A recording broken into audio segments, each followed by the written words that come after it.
Tienes cuidado. ¿Sí? Bueno, buenas tardes.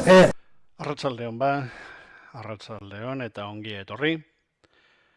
Mintza lagun dialogos ziklo honen azkenengo saio honetara. Ia hilabetero egon gara pixka bat hurbiltzen altzen neurrien behintzat gaur egungo munduaren arazoetara. Eta, gauza pixka eta primigarriak landu ditugu, etxe bizitzaren arazoa, klimaren arazoa, turismoaren arazoa, gezurrak eta desinformazioaren arazoa. Eta bukatzeko galdera bat serioa, baina behar dela zailagoa egin nahi genuen. Eta da, fikziotik begiratuta zergatik dauzkagun arazoak dauzkagula, zergatik fikzioak ez duen planteatzen mundua nola aldatu, edo fikzioa erabili bizimodu desberdinak planteatzeko, derentzat egokiagoak eta erosoagoak eta bizigarriagoak izan ditezken hiriak edo egoerak asmatzeko. Eta zergatik nahiago duten suntsitu, da mundua suntsitu, gaur egungo imaginarioan, iruditerian, fikzioan, eraguztietako katastrofeak, inbasioak datozkigu. Egia da gure realitatean ere, virus bat espalien bada, sumendi bat eukitzen dugula, baina fikzioetan hori gertatzen da nagusiki. Oda, zine egintza politiko utopikotik pasatu gara katastrofeen o masakreen o triskantzen mundu edo zinema batera.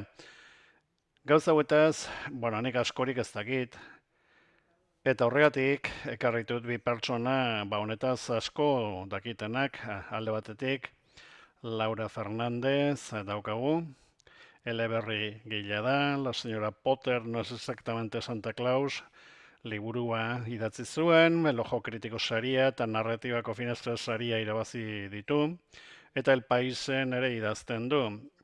Eta bestalde, hor bideoan, edo beto esan da, irudian, Desire de Fez daukagu, kazetaria eta zine kritikaria ere bada, Sitgeseko Zinema Fantastikeko nazioarteko jaialdian dabil, eta Reinas del Grito liburu baten egila ere bada. Azteko, galdera batzuk egingo ditugu noski, eta horretarako nahi nuke planteatzen tesi bat. Eta Laurari galdetuko dio eta lehendabizi esan didalako baduela teoria bat esan duganari buruz, hau da fikzioa ez duen, fikzioak zeratik ez dituen beste bizi leku edo bizi egoera batzuk planteatzen, eta zeratik nahiagoen mundua suntsitu. Arratsaldeon, eskerrik asko guztiei, hemen egotegatik.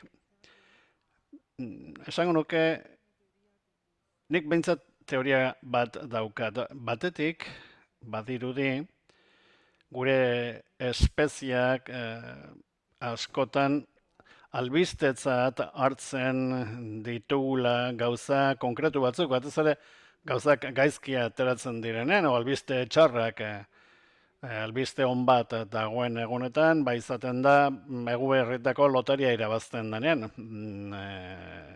Albiste nagusia hori urtean behin bakarrik gertatzen da, gainontzekoa da beti ere notizia edo albiste txarrak, eta hortik dator nire teoria edo teoriarik sendoena, alegia fikzioa ez dela narratibaren barruko esperimentazio esparrua.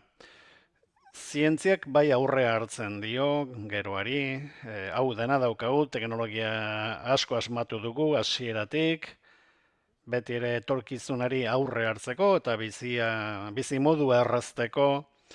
Beti dago narratiba bat, beti imaginatu behar da zerbait, gertatuko den hori imaginatu behar da, hau da gurpil bat balin baukagu zer gertatu daiteke urrutirago iritsi gaitezkela eta bar.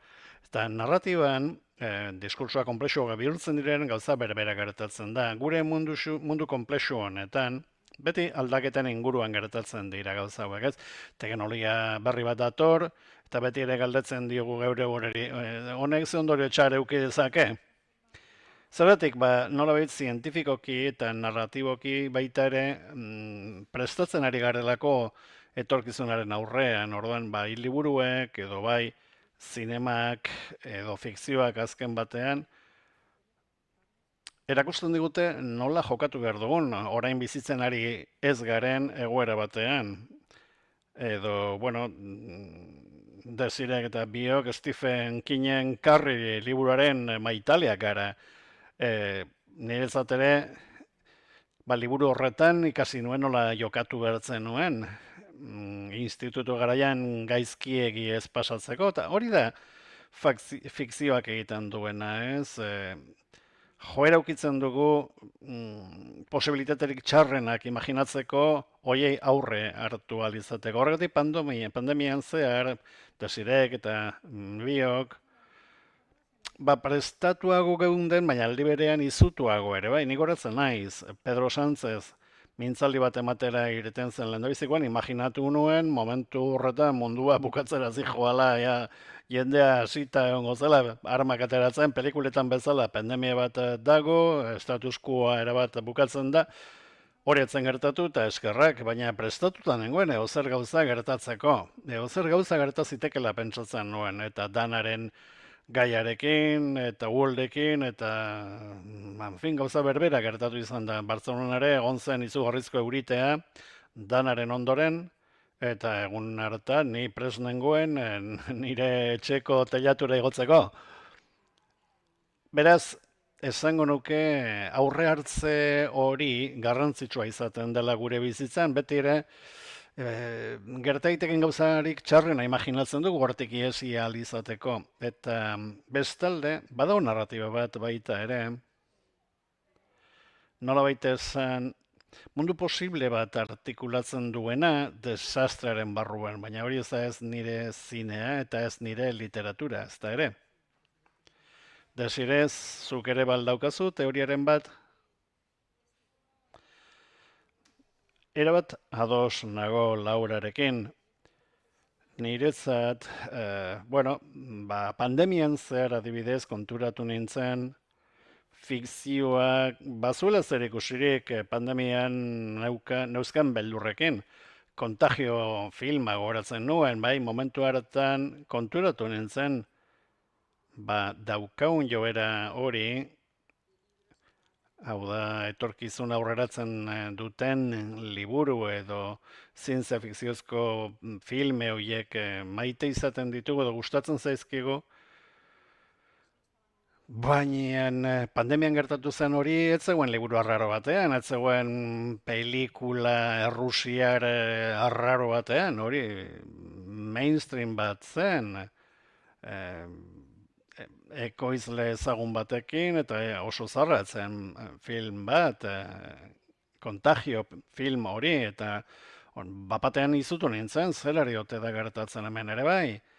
Eta neurri batean, egia da, fikzioak aurre hartzen diola etorkizunari.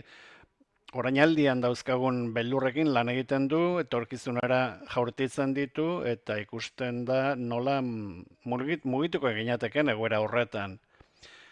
Laura, zuk esan duzu, uste duzula badaudela beste ate batzuk, ez dagoela bakarrik fikzio apokaliptikoa bakarrik, eta nik ere horretaz zerbait adierazi nahiko nuke. Susmoa baitut, momentu honetan gauzak oso konplexuak direnez eta generoen uztartze ikaragarri bat ari da gertatzen da. Katastrofea daukagu, baina delirioa ere bai. Munduan lider karikaturesko batzuk dauzkagu. Hitz egiteko moduan, komunikatzeko moduan, beren politika gintzan ere bai, eta horrek nolako islada eukiko duen etorkizuneko fikzioan edo imaginatuko ditugun fikzioekin, eta, horretaz hitz egin dezakegu geroago, jakin nahi nukeelako zuek ere zer uste duzuen honetaz. Black Mirror hor dago bai, serie honetan, lider karikaturezko hauen artean, badago atal bat, zeinetan liderra avatar bat den. Horan Black Mirrorek badu umore beltza, baina ispilu bat da, gaur egun, serie hau da orainaldia hobekin deskribatzen ari dena. Azken baten utopiek beti ere orainari buruz hitz egiten dute. Orainaren esagerazio bat da, baina advertentzia bat, ohartarazpen bat egiten digu. Esaten digu, bide horretik jarraitzen badugu, hau gertatuko zaigu, kontuz. Eta egia da gero realitatea doala fikzio horren atzetik.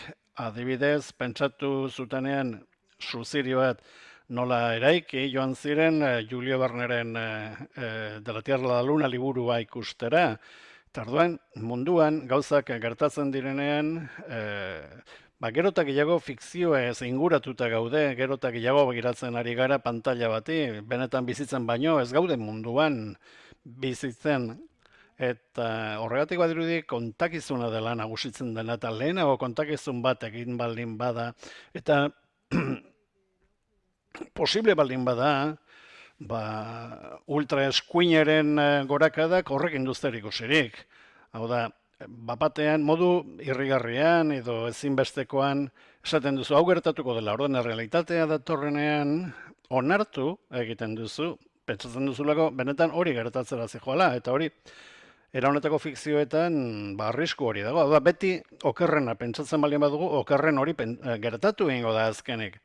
Izan ere, espezieak erlatuak behar ditu gauzak asimilatu izateko, eta ez baldin badago iraultza bat etorri daiteke, baina etorkizuna ja ikusten baldin baduzu, gainera ezinbesteko moduan aurkezten badizute, eta ikaragarria, ankerra, baina hori da dagoena esaten dizute, Years and Years serien bezala, ikaragarria zen, baina aldi berean ikusten duzu, dena nola di joan gertatzen, eta esaten duzu, hori molde bat da, kontuz,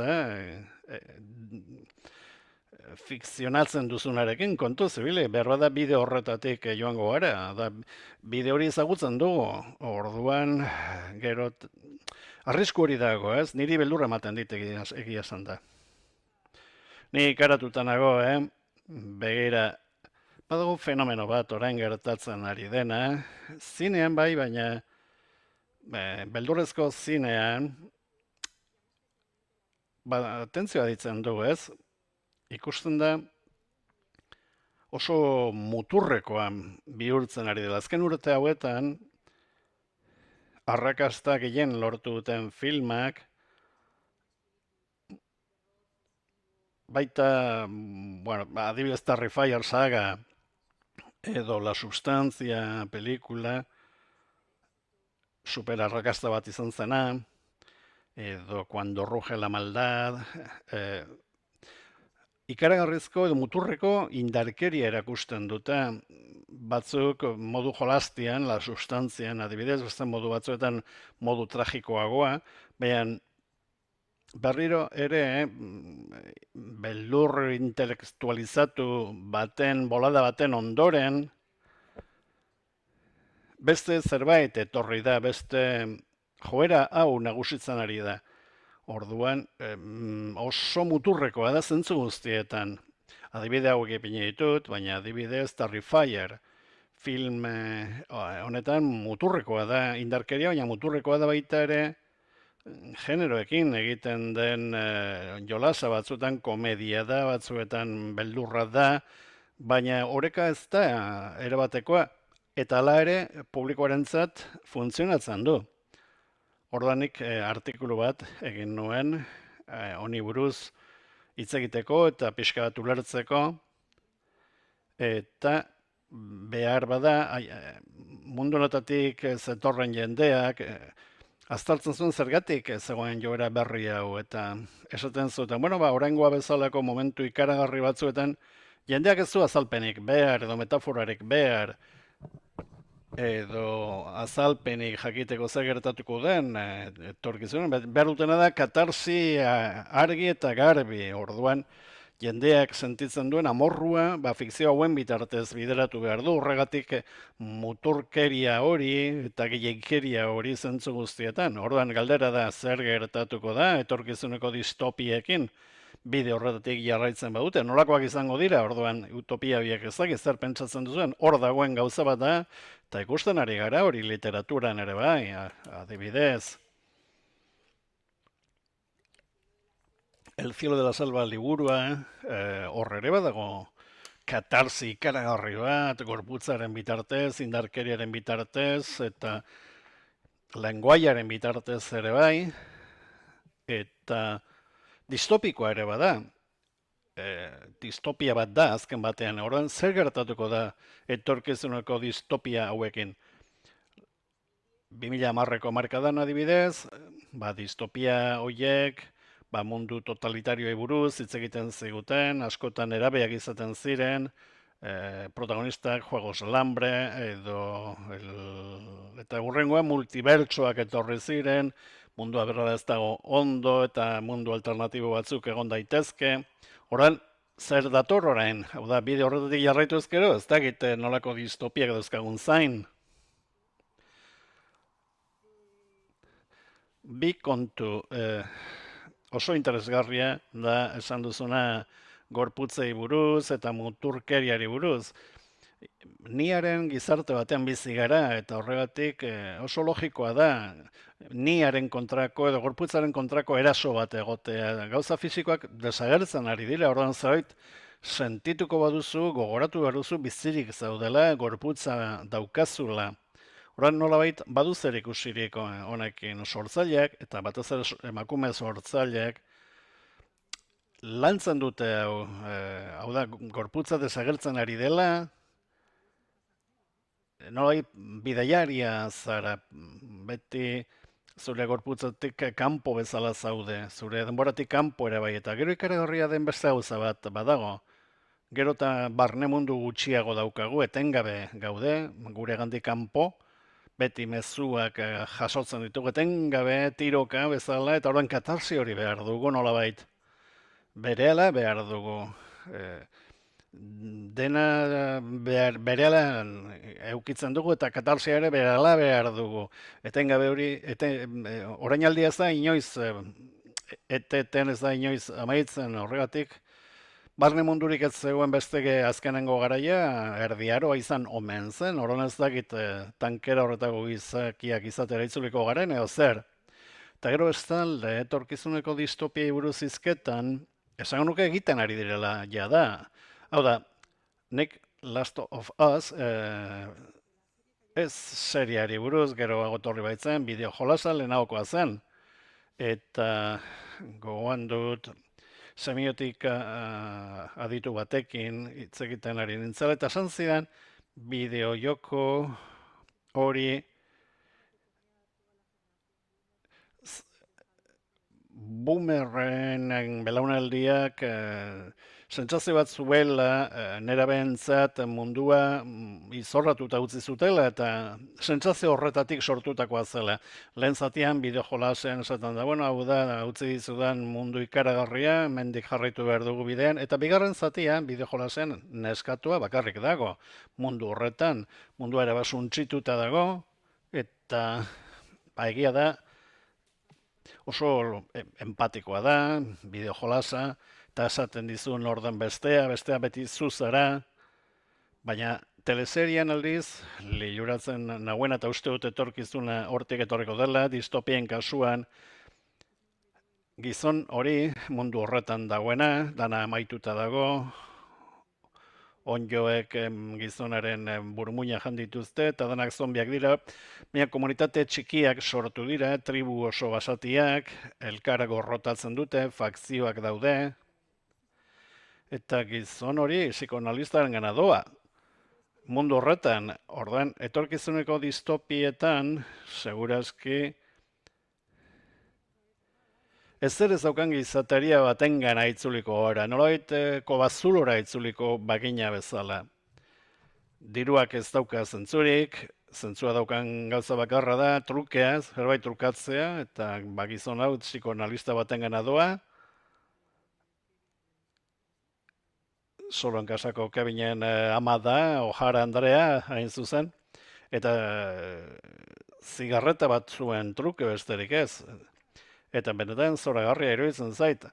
Narratiboki giro zoragarri bat iruditzen zait, distopietarako. Da mundu bukatuta dago, geratu denarekin bizi behar dugu. Eta nire arazo da, ez duela harreman honik nire alaba nerabearekin. Ezin gauzak ikaragarriagoak daude, gauean kateratzen ez guztia baino gehiago. Orduan, nik uste dut horrantzekoa zela. Hau da, batez ere, giza harremanak berreskuratu beharko ditugula. Nik aldera bat egin nahi dizuet, oso goza interesgarriak esan dituzue, baina nolabaiteko reakzio bat dago, bai? Hau da, indarkeria kontsumitzen dut, ez nagoelako pozik, bizitzarekin, etorkizunarekin, dana oso komplikatua da, eta orduan indarkeria kontsumitzen dut. Bestalde zuk esan duzu, bueno, hau da gertatuko dena, edo gertatu daitekeena, zientzia fikziozko teleserie asko, orain azitzeketan ari dira, naiz eta etorkizuna islatzen duten, baina adibidez, lehengoran itzalaldi bat egon zen, Espainian, eta pentsa genezake, jendea, atean geratuko zela, pentsatuko zutela, lapurrak sartuko zitzaizkiela, baina ni Bartzelonan nengoen, Poblenon, eta munduzia lasai zegoen, garagardoa edaten, eta etzen ez gertatu, fanekek esan zuen, pelikula ikaragarri hoiek, gertatzen direlako gauza ikaragarriak, egun hartan etzen ezer ikaragarririk gertatu. Orduan, luzatu izan balitz itzalaldi hori, behar da bai. Baina, bueno, jendeak nahiko zintzo portatu zen. Orduan, distopiak aipatzen ari gara, baina, bueno, katastrofe muturreko bat da, eta ia zer egiten dugu txotx batekin, bai? Baina nik uste zabi falta dela, imaginazio utopikoa falta dela. Hau da, esatea nola antolatuko gara funtzionatuko duten gauzak antolatzeko, katastrofe erabatekora iritsi baino lehenago.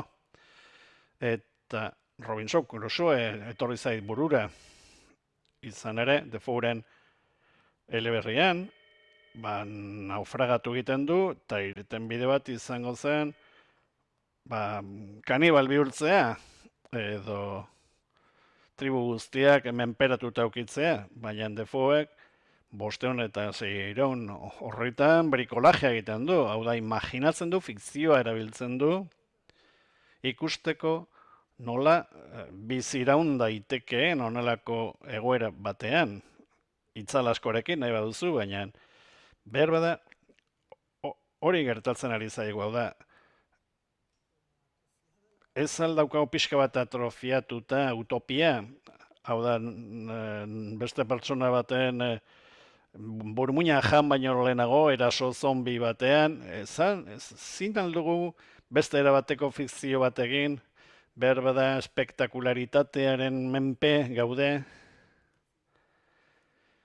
esan beharrean zer egin dezakegun bizitzen jarraitu alizateko?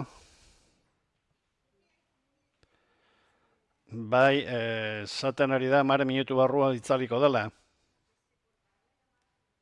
Bai, behar bada berriro konektatu beharko dugu. Hemen daukagu beste distopia bat, bai. Bai, badago gauza bat, Gonzalok esan duenari buruz. Nik uste gai izugarri ona dela, eta aipatu izan dugu Laurak eta biok, Laurak asko ezagutzen du La Casa de Hojas izeneko liburua, oso liburu konplexua da, eta Laurak erakutsi zian liburu hori nola irakurri, beldurra ematen zialako, eta berak esan zian baietz, irakurri nezakela eta gustatuko zitzaidala. Eta nola sortzaile gazte asko, YouTubetik datoz, eta kodigo berriak dauzkate, gamerrak direlako, bideojokoetan, ibiliak direlako, eta esango nuke hortik alako nitxo moduko bat sortu dela, espazio liminalak deitzen diren horiek, toki komunak dira, bizirik gabe uzten dituztunean, leku horiek espazio ikaragarriak bihurtzen dira. Horan, ez zait kasualitatea iruditzen, belaunaldi honetako jendea liluratuta sentitzen direla espazio mutante horren ideiarekin. Hau da, lehenako distopia katastrofiko horretatik, Gonzalok esaten den utopiarako transizioa da. Zer gertatzen da gure espazioa ustutzen baldin bada, eta zer egin dezakegu iraikitzen hasteko. Horan, hor badago zerbait, espazio horiek liluragarriak dira, eta egia da Last of Us-eko horrekin konektatuta dagoela, bideojolasak, bideojolas guztiak bezala, espazio batzuetan, galduta dagoen pertsonaia bat agertzen da, gero eraldatu egiten da kolpetik, aldatu egin dira, liminalitate asko dago, baita jolasetan ere, eta hori, iruditzen zait oso interesgarria. Edo, eskina marin, beldur primario bat da, gauean, jeiki eta zure etxea ez ezagutu, eta munstro bat bezala bihurtzen da zure etxea, beldurtzen zaituen leku bat. Orduan nolabaiteko metafora bat da esaten dugunarena, da mundua ezagutzen genuen bezala desageratu da, zure etxea, zure gurasuak, babespean zaude, bapatean guztiz abstraktua eta ezin ezagutzeko modukoa bihurtzen da, orain zer gertatuko da gero. Eta esango nuke, belaunaldi hori hortik datorrela, bai? Batez ere interneteko lenguaia bisualetik eta internetetik ateratako irudi arraro eta bitxi hauetatik, eta baita bideo jolasen lenguaiatik, orain arte aipatzen zen, gauza formalak batez ere lantzen zirela, baina orain fikzioan liminalaren ideia hori gero eta gehiago ikusten ari da, teorian ezagutu beharko genuke espazio hori, baina ez dugu ezagutzen, eta ez dakit, espekulazio bat besterik ez da, baina nik uste dut hor badagoela zubi bat, ez dakit oso ondo zergatik lilura hori liminalitatearekiko, batez ere etorkizunera begira dagoen jendearen kasuan, 20 urte dauzkazunean zer egingo duzun, pentsatzen ari zaren bitartean. Bai, zuk Last of Us-eko Ellie bezala, mundu suntsitu bat aurkitu duzu, festa bukatu da, eta beste pauso bat eman behar duzu, utopia baterantz. Ez da inoiz erabateko utopia izango da, ez duzulako baliabide naturalik izango. Badago beste bideo jolas bat, eta esan duan bezala, posibilitateak ere ikitzen ari direlako, behar da sortzaileak gazteagoak ere badirelako, badago Horizon izeneko bat, jolas bat, mundua bukatu da, nonbait, baina orain mundu zoragarri bat dago, oian bat, New Yorkeko eraikinak oian batean sartuta daude, elefanteak daude, bizimodu konplexua dago, animalia baten antzera bizizara, baina gero bulegoa dauzkazu oianaren erdian, horan bizitzan berriro eizean ibili behar duzu, aurre historian bezala, baina gizateria bukatu den edo pasatu den mundu batean. Eta bizitzen hasten zara, oso behetik, animalien mailatik, eta hori da zure mundua. Orduan, bideo jolas horrek ere ematen digu lehenago esan dudana. Ez daukagu eredu positibo bat, ezin dugu sortu, eta bideo jolas honek, eredu posible bat sortu du. Errepiderik ez dagoenean, gasolinarik ez dagoenean, elektrizitaterik ez dagoenean, utopia moduko batean biziko gara. Lurrarekiko jasangarria den utopia batean gainera. Eta zientzia fikzio mailan gauza konplexuagoak dira noski, eta literaturan batzutan estralurtarrak izaten dira edo molekulak izaten dira, baina badire utopia txiki batzuk ere bai, baina abiapuntu berbera izaten dute beti. Hau da, pieza txiki batzuk, falta zaizkigunak puzzle bat osatzeko,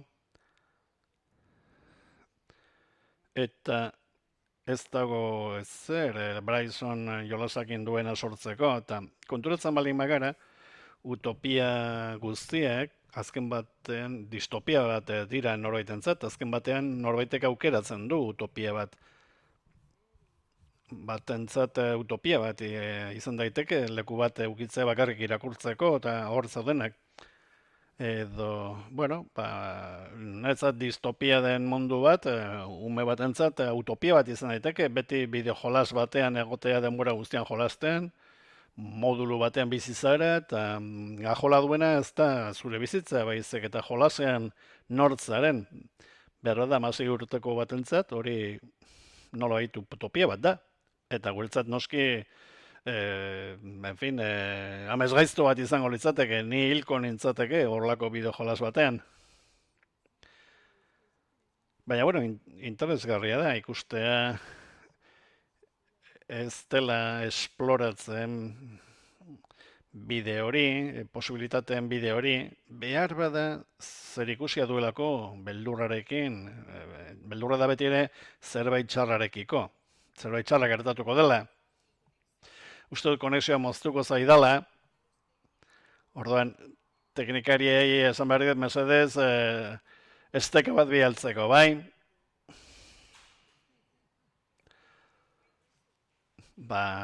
Segundo baten buruan ikusiko zaituztet. Galdera errepikatuko dute gero.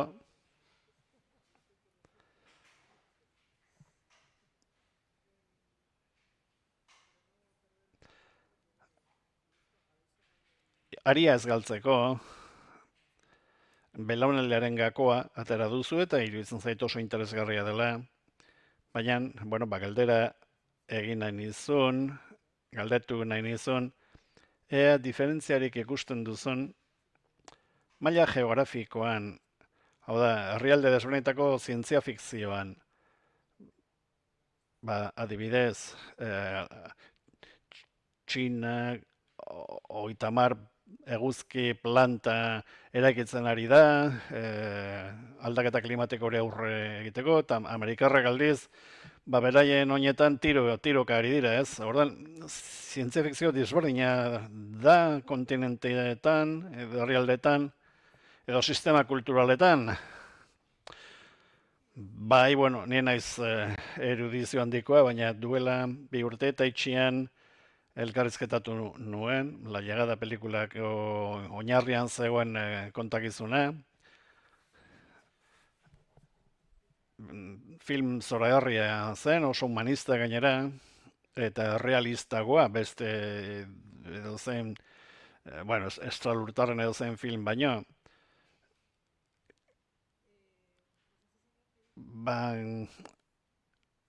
Gizon horrek esan zidan,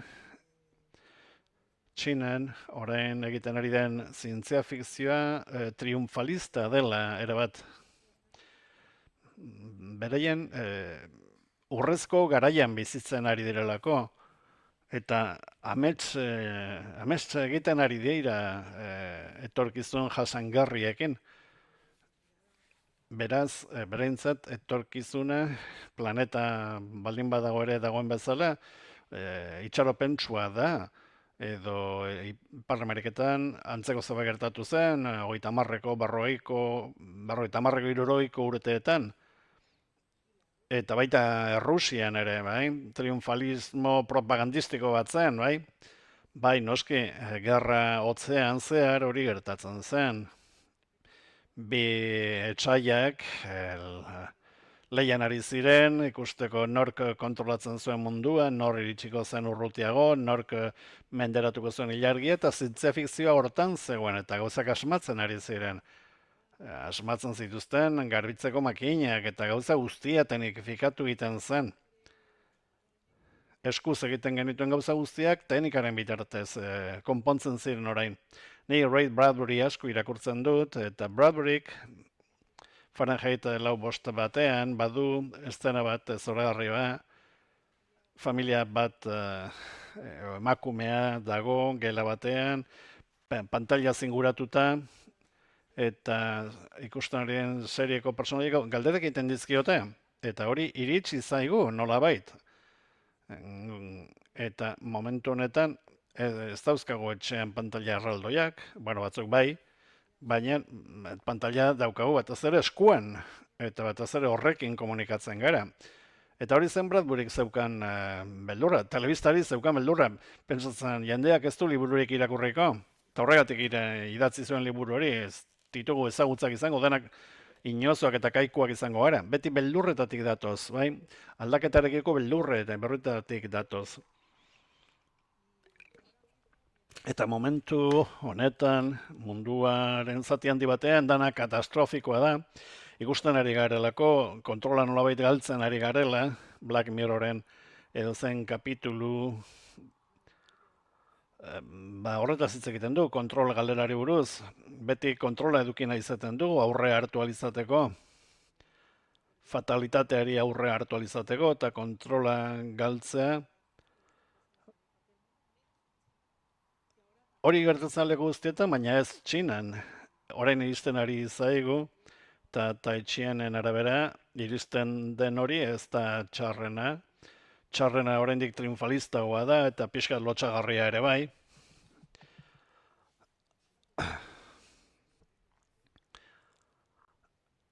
Galtu nahi nizuke baita ere, gauza bat, beldurrak katalizatzen baldin baditu fikzioak, horrek ez ote du zer ikusirik, esango dut pizka eta publizitatearekin, irakurlea harrapatzeko gogoarekin. Tolstoyk ez zuen zientzia fikziorik egiten, baina berak esaten zuen familia zoriontsu guztiak berdinak direla eta rollo bat direla. Horan, lehenago esan dugu, utopia guztiak dira norbaiten distopia. Baina, askotan ez ditugu mundu hobeak irudikatzen, eta horrek beldurra ematen digu, ez?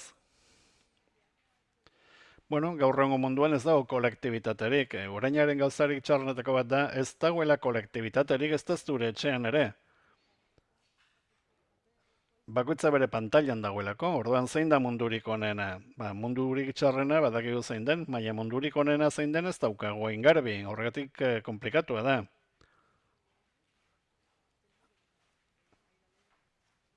Edo Aida Levinen pelikula hori, Las Mujeres de Stratford, emakume robotiko batzuk egiten dituztela, senarrentzat, etxea garbitzeko, eta bueno, hori utopia bat izan daiteke gizonentzat, baina ez emakumeentzat, noski. Baina mundu horretan, 50 hirurogeiko mundu horretan, bueno, utopia bat izan zitekeen gizon guztientzat, baina hori zenbatentzat, zenbat gizon biziko lirateke horrela etxean. Azkenik, utopia batean beti da nola enfokatzen duzun, kolektibitaterik gabe oso zaila da. Barbiren pelikula izan ziteken utopia bat,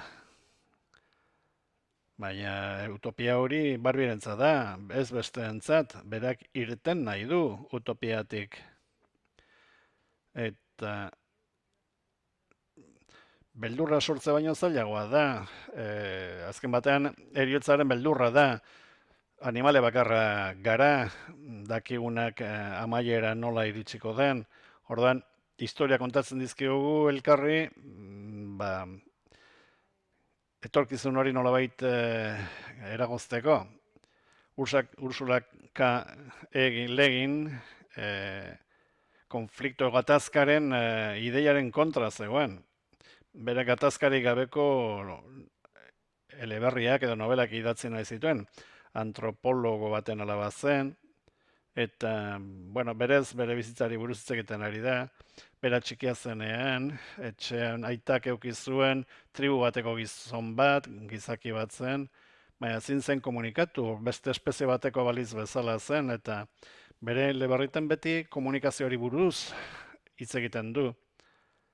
Hau da, beste espezie bateko pertsona edo, norbaitekin nola komunikatu.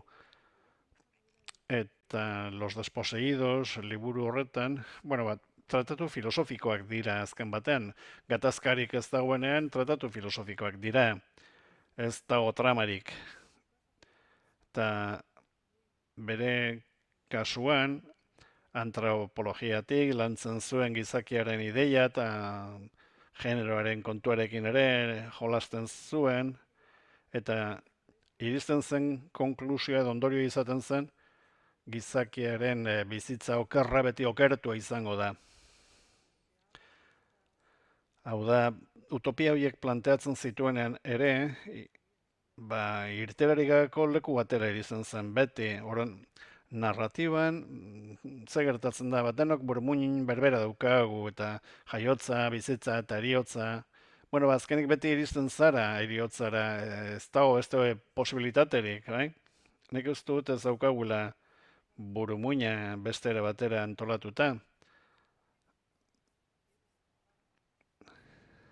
Behar da, bona gutekoek ere bestera bateko utopia bat, transformadorianuak dira, Matadero 5koak. Bone gutek hitz egin zuen, ze gertatu zaion soldadu aliatu bati, joan ziren Dresde liberatzera, baina aliatuek bombak bota zizkieten, eta, bueno, atera zitzaion liburuak zoragarri bakarra, Matadero 5 izan zen. Hau da, nola bizirik iraun denbora guztien, horretarako, zibilizazio estralurtar baten ideia erabiltzen du, esanez, bueno, haiek ez daukatela denborarik eta gauza guztiak aldi berean bizitzen dira, aldi berean da ume bat, eta aldi berean soldadu bat, eta, bueno, liburuan benetan zoragarria da. Edo beste planeta bateko burmuin bat bakarrik izan ziteken, guk ez daukagu ez aukerarik. Uste dut zire galdu dugula. Azken galdera bat egin nahiko nizuke, edo, bueno, beste galdera bat. Beste genero batzuetan ez bezala, zientzia fikzioan, denboraren kontrastea egiten da. Deno daukagu esperientzia hori gero eta humilagarriagoa dela 2000 Odisean al Espazio, gauza ikaragarria da, eta horren oso antigualekoa iruditzen zaigu. Edo Doctor Who ikusi nuen lehengo baten barriro, eta 2010 urtera zijoan doktorea, eta jendea pantailekin, walkie-talkiekin komunikatzen zen, eta galdetu nahi zuen, ea zuen ustez, egin ote daiteken etorkizunaren errepresentazioaren historia bat. Beira, desire hemen dago berriro. Sentitzen dut.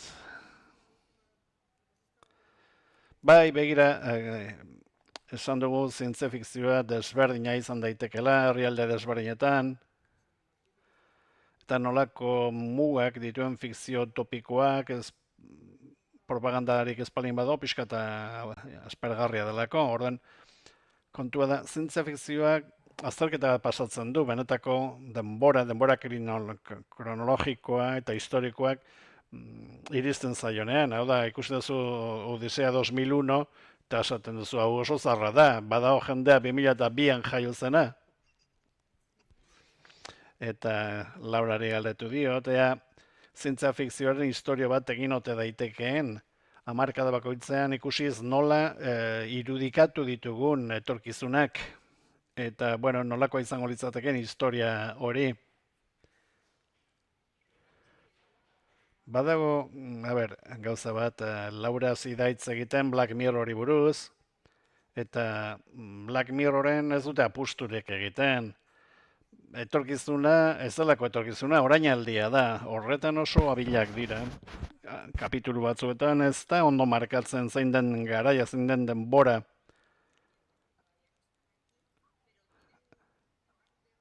Eta, bueno, hain metafora argia erakusten dute, Ez duzu hartzen duela hemendik 50 urte gertatuko den gauza bezala, pentsatzen duzu bihar bertan gertatu daitekela.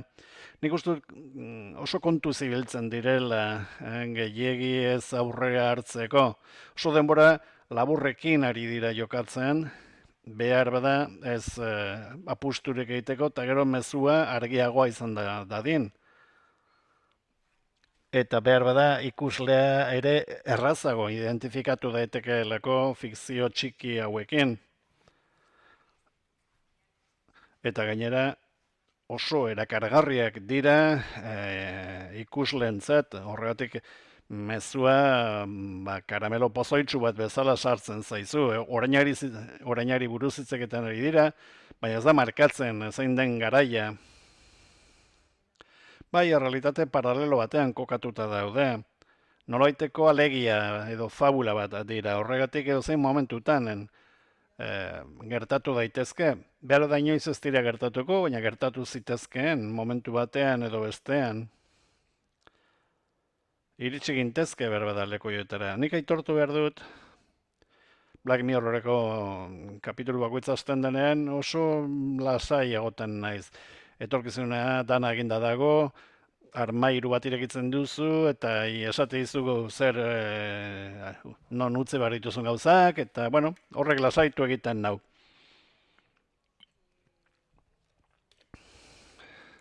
Arrakastarik handieneko pelikulak, bat ez liburuekin ez da hainbeste ahola, ez du hainbeste ahola ze urtetan kokatzen da, hori aztu egiten duzulako. Niretzat baliagarriak diren filmak izaten dira estetika, retroturismoaren estetikaren aldeko apustu egiten dutenak. Hori ez da inoiz existituko, eta Blade Runner adibidez, fikzioan esaten digu, hori etorkizuna dela, baina bestizu esaten zein den urtean. 2001ko hori ere bada, edo Matrix ere bai. Urtea esaten baizute ere, nik ez dakit, The Blade Runneren, 82an estrenatu zen, 2019 zen, bai. Berdin da, azken batean, modu paralelo batean erekita dago eta fikzioaren lenguaia erabiltzen dutenean eta retrofuturismo hori egiten dutenean, azken batean, hori da irauten duena.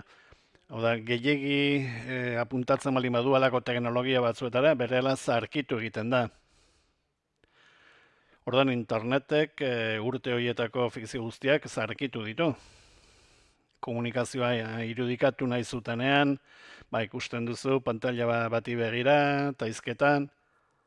Baina behar da ez gara gehiegi makurtu eskortasunerantz, beti ere eskortasunetik begiratzen diogu, etengabeko zerbait da. Behar bada, salbuespena bada, nolabait eskorra baldin bada ere, distopia eskapista batzuk daude, Player One adibidez, mezua tragikoa da, baina esate dizute, jende honek aukera du zoriontsuo izateko, edo Marvelen pelikula guztiak eta multibertsoak eta dauden posibilitate guztiak. Hau da, mundu paralelo hietako batzuk, modu positiboan, bera da personaiek bizi duten errealitatearen ifrentzua da, baina eskapismo hori positiboa edo negatiboa izan daiteke. Baina bera da, hor dago aldaketa azkenengo urte hauetan, azkenengo hamarkadan, distopia eskorragoa, behar bada sustraian dago eskortasuna, baina itxura pixka bat atseginagoa da. Eta jakitea zer gertatuko den etorkizunarekin, hori zen hasieran komentatu duguna, eta komunikazioa moztu baino lehenago, erlatuen eraikuntzarekin zer ikusia duen gauza bat, hau da, Zergatik beti distopiarantz makurtzen garen eta ez utopiarantz. Behar bada fikzioa askotan elkartzen delako beldurrarekin, suspentsarekin, eta generoiek noski gauza ezkorrak behar dituzte eroiak eraikitzeko. Eroiak arazo bat aurkitzen du eta bizirik irautea lortzen du, alternatiba bat aurkitzen duenean.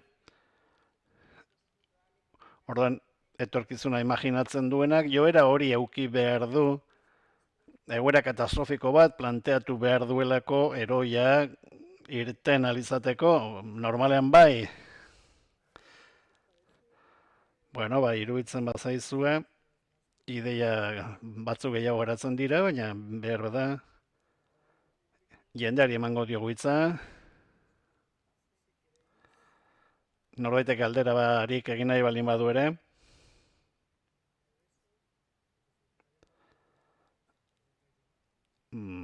esku altxatu eta nik badut ekarpen txiki bat eta galdera bat. Ekarpena, zera da?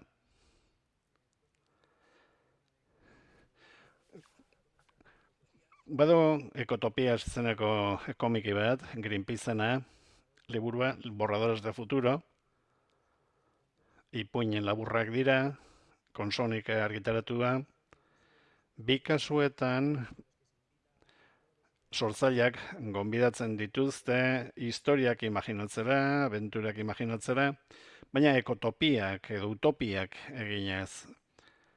Hau da, baldintza da etorkizunean gizateria modu eraikitzaile eta positibo batean aurre egiten ari zaio arazo ekologikoa eta bar.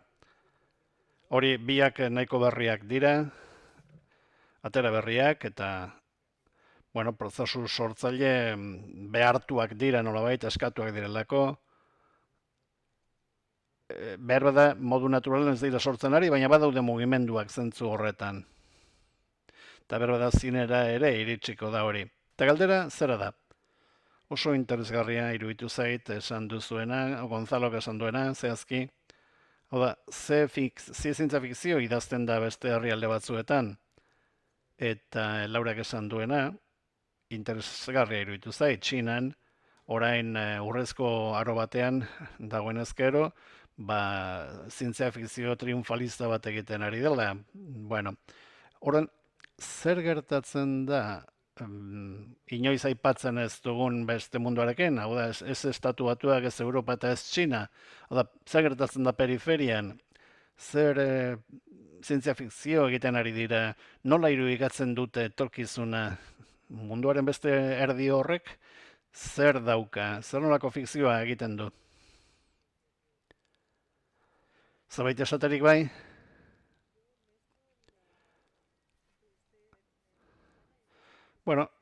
Espainian badago Abilesen Celsius izeneko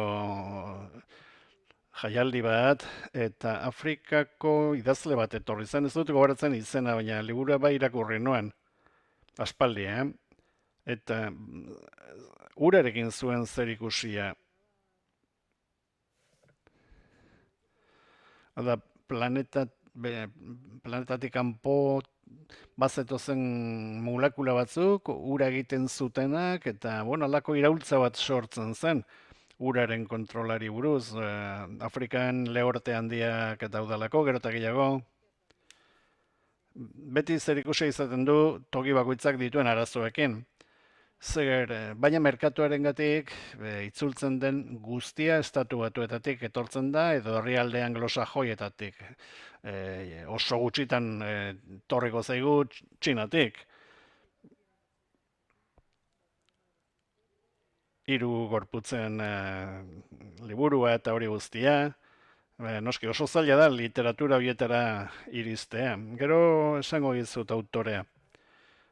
Eta Nigeriako benetako arazo bati buruz hitz egiten ari zen. Eta hango eleberri beltzak ere irakurri ditut, eta oso interesgarriak dira. Han poliziek buduan sinesten dute, eta oso interesgarria da ikustea ze desberdina den Afrikako eleberri beltza. Noski mundu oso zabala da. eta egia da, zuk diozuna. Desire, zuk nola ikusten duzu, zinean.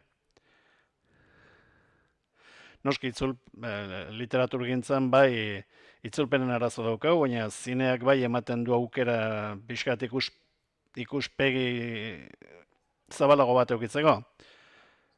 Bai, baina zientzia fikzioa oso gareztia da, eta herrialde guztiak ezin dute zientzia fikziorik egin.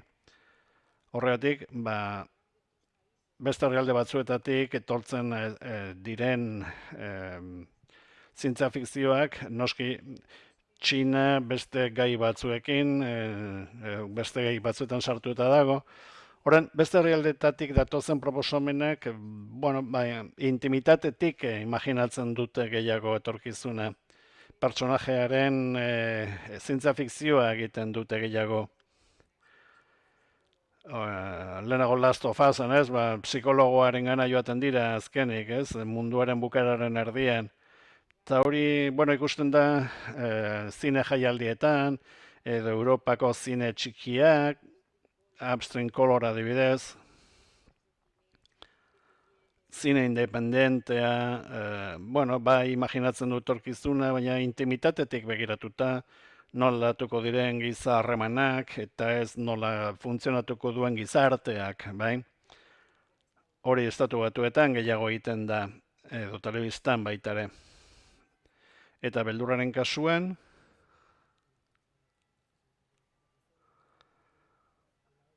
aipatu duzu, nolabait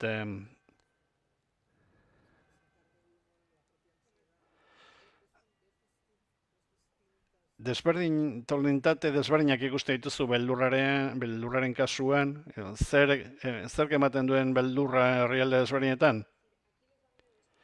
Edo hemen, edo han, zein beldur dagoen baino gehiago. Badira joera batzuk oso interesgarriak, Laurak esan du, bai? Batez ere emakume zuzendariak, beldurrezko zinemarenak, gauza interesgarriak eten ari direla gorputzaren inguruan. Frantzian adibidez, Frantziako zuzendari emakumeak oso lan polita egiten ari dira, etorkizunari buruz, etorkizun imaginatuz, baina orainari buruz hitz eginez, gorputza erabiliz, eta Coralie Frage, daukazu La Sustantziaren zuzendaria, edo Julia de Buron, Titan bezalako pelikula batean. Distopikoa da, noski, imaginatzen duelako posibilitate bat, gizakia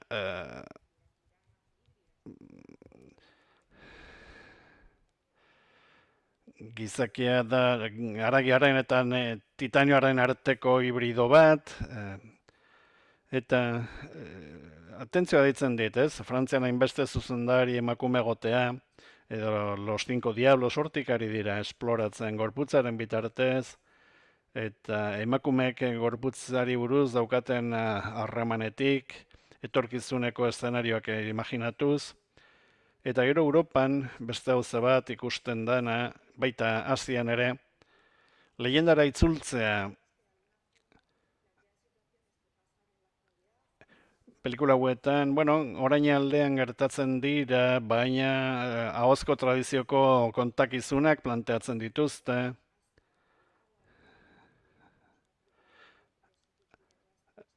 Lope Diraren El Agua pelikula, adibidez, ez da beldurrezkoa, baina, hauek esate dute batzuetan ez daukagula, tresna egokirik gauzak arrazoitik kontatzeko, eta horregatik magian, eta leyendetan, eta kontakizunetan babesten gara. Orainarekin zer ikusi hauten gauza kontatzeko. Nik uste dut direla dauden bi joerak, eta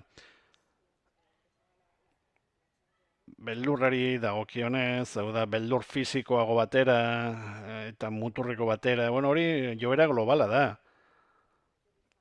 Terrifierren adibidez, edo La Sustantzian ere bai, edo Cuando ruge la maldad, Argentinakoa da, eta oso katartikoa da, beraiek bizitzen ari diren egoeragatik. Badago este pelikula txiki bat, fenomeno bat izan dena, La mesita del comedor, Calle Casasena, aurrekontu gutxiko pelikula. Stephen Kingek ere tuiteatu zuen. eta kodigo horiekin jokatzen du. Ez dakit herritik herrira nola dagoen, baina hiru lerro horiek oso markatuta daude. Eta bazken 10 urte hauetako zinearekiko revulsibo bat da. Bueno, oso beldur intelektualizatua da, oso pentsatua, oso filosofiko batzuetan. Panoramika zoragarria. Ez dakit beste galderarik badagoen. Bai, bi esku altxatu dira hor. 3. Barkatu, ez zaitut ikusi. Ni jakin nuke gauza bat. Beste, bueno, podcastetan edo zanolako joerak dauden. La Esfera, adibidez, edo The World of Tomorrow bezala. Jakineko nuke ze joera ikusten dituzuen. Beste fikzio espazioetan. Ez animazioa, zenek ez dakit, eta podcasten kasuan ez da ere. Ez nahi zentzulea. Asko sentitzen dut, Nik berdin, sentitzen dut. Ez, orain, adimen artifizialarekin hitz egiten duen hori, nola da marrazkilari hori. Era honetako pelikuletan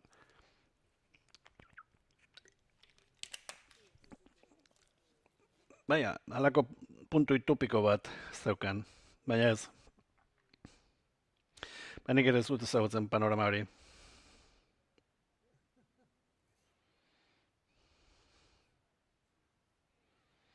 Kaixo.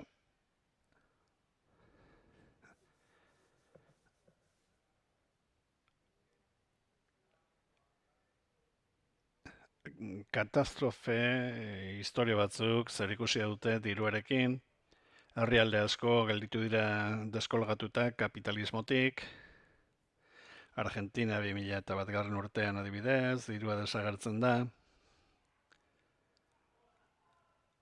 Eta sortzen dira mugimendu sozialak eta trukea agertzen da. Edo, herrialde azpigaratu batzuetan, hain zuzen ere,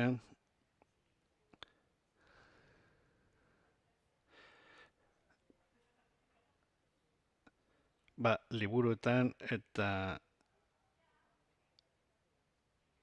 normalean katastrofea gertatu da, ez? Hori da erakusten dena, baina oso katastrofe ekonomiko gutxi daude. Adibidez, eta katastrofe horiek ikusi egin ditugu, eta etengabe ikusten da. Eta beti ere, bueno, saiatzen dira paisaje kapitalistara itzultzen. Ez dakit zuek horretaz hausnartu duzuen, behar da, beldur ematen digute zombiek, bai, metaforikoki balin bada ere, baina askoz gehiago kostatzen zaigu imaginatzea, bapatean dirua desagertzen zaizula. Eta ezin duzula dirurik ere erabili.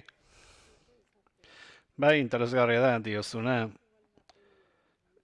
Holako film edo liburu bat esango balute, segurazki realismo sozialtzat joko lukete, ez utopiatzat.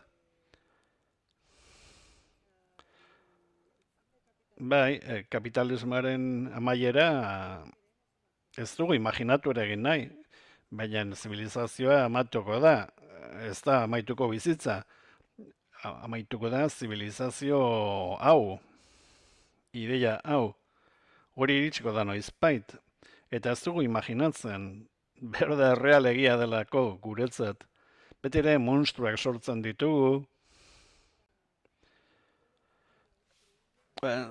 sinesgarri eta liberan sinestezina izan daiteken zerbait, beste honekin arazoak ditugu imaginatzeko.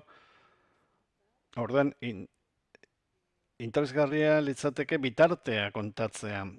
Adibidez, ni konturatu nintzen gauza batez, pandemia gonzanean, Badago Stephen Kingen liburu bat, Apokalipsis, bitartea kontatzen duena.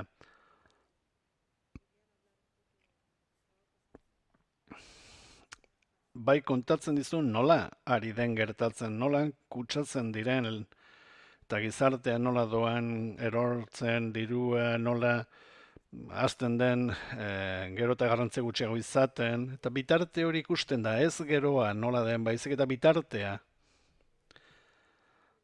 Oso liburu luzea da, eta, bueno, bukaera badakizu nolako izaten duen, baina hori ez dut beste inon aurkitu. Bueno, nik esatu, bai, mundua bukatzen ari da oso ondo. Baina, ze gertatzen da, bukatzen den bitartean? Eta egia da, adibidez, dirua bukatzen denean, edo garrantzia galtzen duenean,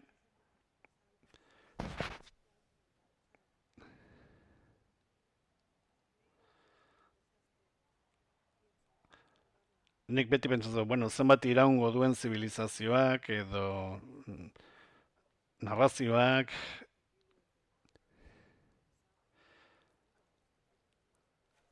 zibilizazioaren espejismoak hau asko irauten du, baina egia da, diruarekin, espaldin bada bukatzen mundu osoan, bitarte hori oso basatia izango da.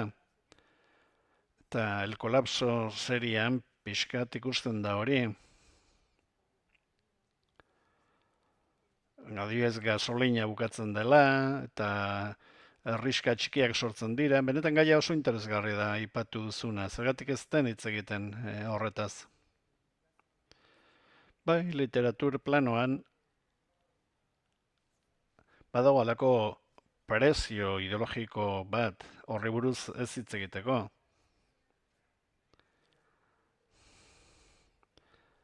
Hau da, politika sartzen baldin bada novela gintzen, kontzertu areto batean tiroka astea bezala izango litzateke. Ordan jendeak irakurtzen du, zerbait atsegina, zerbait polita irakurtzeko, baina era honetako eleberri politiko edo sozial edo distopiko, utopiko nahi zuen bezalako bat, bueno, horrek halako nerbio politiko bat eukiko luke, editoreai gustatzen ez zaiena, eta Espainian behintzat horrek blokeo kritiko bat ere eduki du.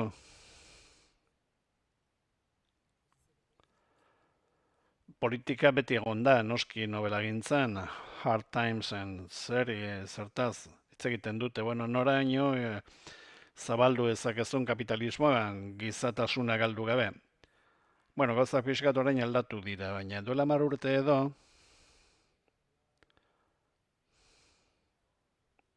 Belengo Pegik adibidez bazuen liburu bat, novela bat, merkatu sistematik kanpoko ekonomiako aukerak eta jorratzen zituena, eta, bueno, kritikari garrantzitsu batek esan zuen, novela hau etzai gustatzen, personaia buruz, edertasunari buruz, hitz egin nahi dut, eta beste batek esan zuen, bueno, nola izan daiteke liburua ministroi buruz hitz egitea.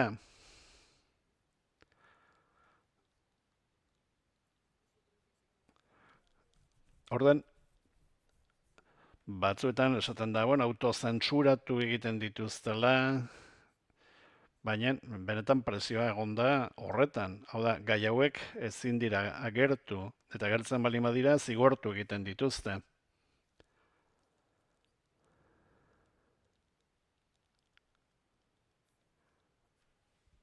Ez egitez zinearen munduan nola funtzionatzen duen,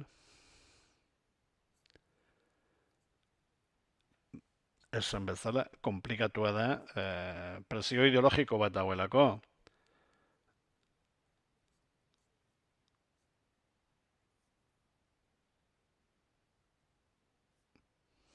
Barkatu hau ez da entzuten.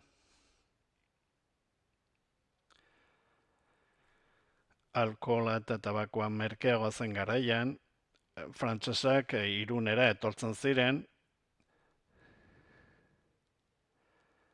eta jara izugarriak egiten zituzten alkohola eta tabakoa merkeago erosteko.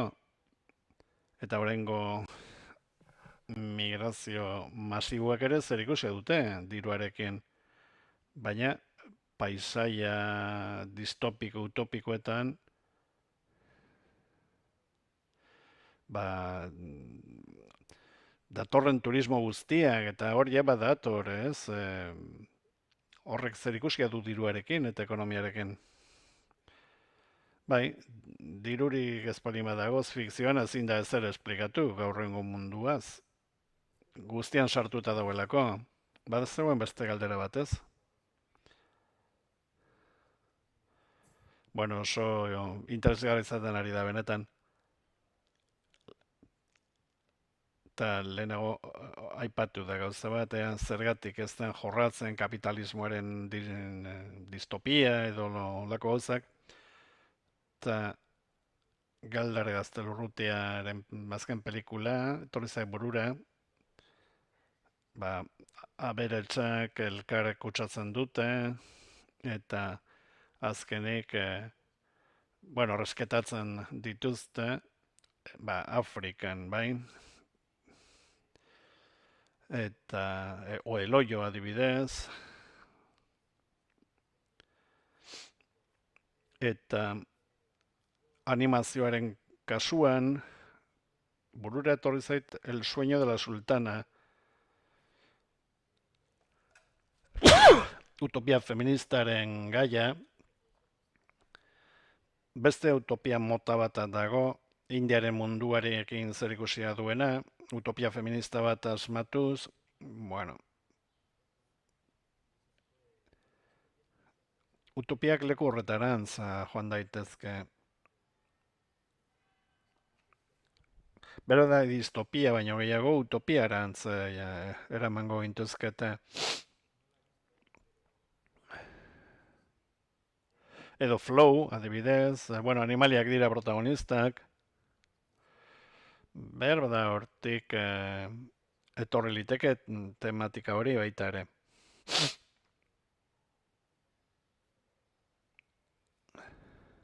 Ez dakit horretaz hausnarketa gehiago indaiteken. Eloio aipatu duzu. Lehendabizikoa da Snowpierceren deribatu bat, Jon Bonjuren pelikularena. Hau da, tren bat da, bagoi bakoitzean, klase sozial lasbaren bat dago, eta bagoi batean gauza komplikatuagoak dira, aberatzen bagoia baino. Gero Eloion ere antzeko zerbait egiten da, ez? Novela grafiko baten egokitzapena da, ez? Edo Rascacielos, Balarrena, ba, ideia berbera, baina vertikalean.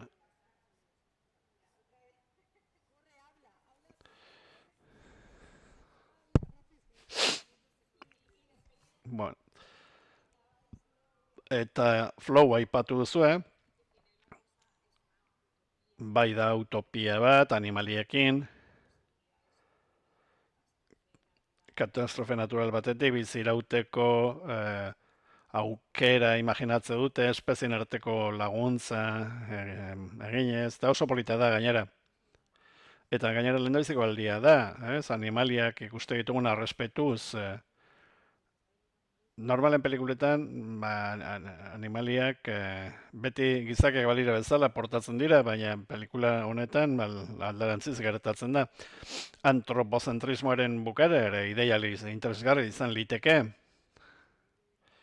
Irene Solaren liburu bat ere badago, Antoni La Montaña Baia, post-antropozentrikoa da, oso horaizon da.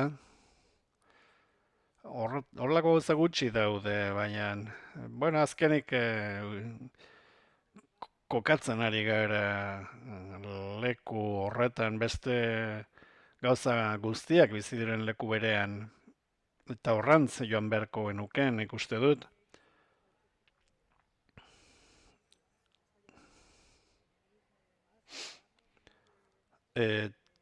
Behar bada utzi nola antolatzen garen eta ikusi gure inguruetan. Eta ulertu ez garela planetan gauden bakarrak eta guztiengatik zaindu behar dugula.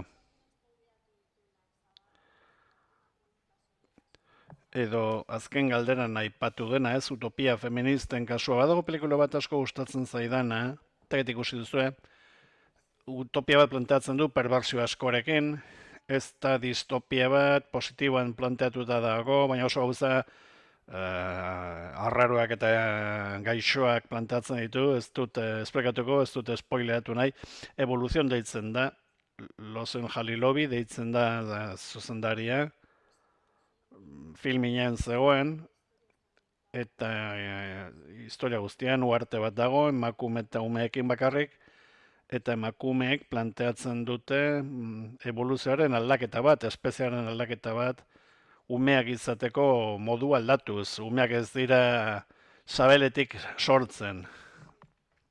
Erabaki hori hartzen dute. Baina utopiatik planteatzen dute, mundu hobeago bat lortzeko, baina hartzen diren erabakiak oso zalantzagarriak dira. Baina pelikula interesgarria da, nolabait aztertzen duelako, bueno, nolako muga dagoen bi gauza hoien artean, bero da ez realitatean.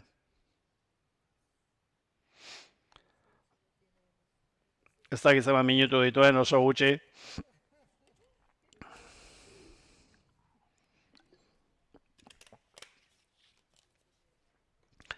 Ez dakit beste galderarik buruatzen zaizuen. Ez, itxierarekin abiatuko gara, zabe buruatzen bazaizue, bestela bukatutzat emango dugu.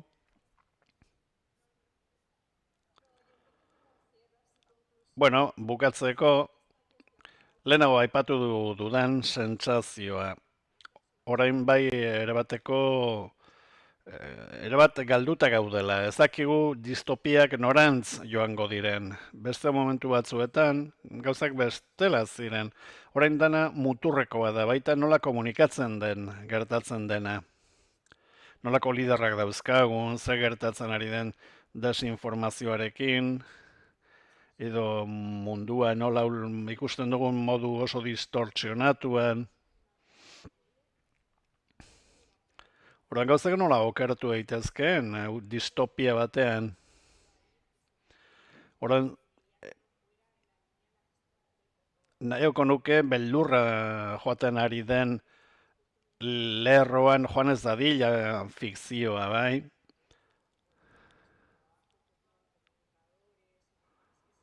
Eta, bueno, gure lanean pixkat pentsamendu sakonagoa egin behar dugu, jakiteko norantz joan behar duen fikzioa datozen urteetan. Oso muturreko egoeran bizitzen ari garelako, eta zaila da asmatzean ondik joan zinea, ja. Motz geratu zaigu, zine metaforiko bezala, edo eskapista bezala, mundu oso aizki dago, ies egin behar dugu. Zentzua du distopia batek bakarrik entretenitzeko baldin bada, hau ezalako momentu batean. Ondo legoke, elkarrizketa hau hemendik 5 urtera berriz egitea, ikusteko zer gertatu den.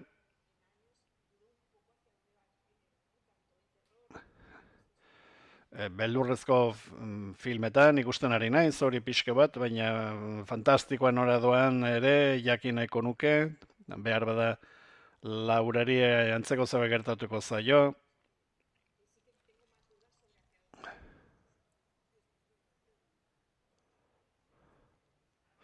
Bai, humoriaz ari nintzen pentsatzen, bai, El Mundo Today adibidez, El Mundo Today ere oso zaila dauka.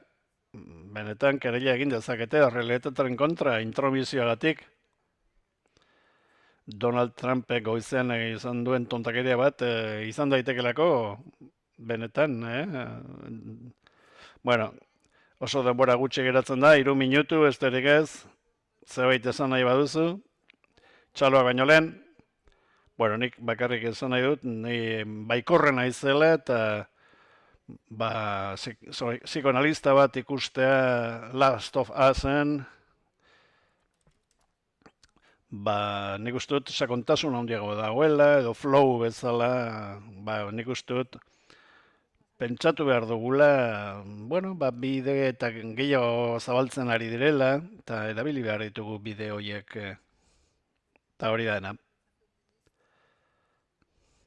Beraz, bueno, mezu baikor honekin txalo egin diezaiegun biei, eskerrik asko.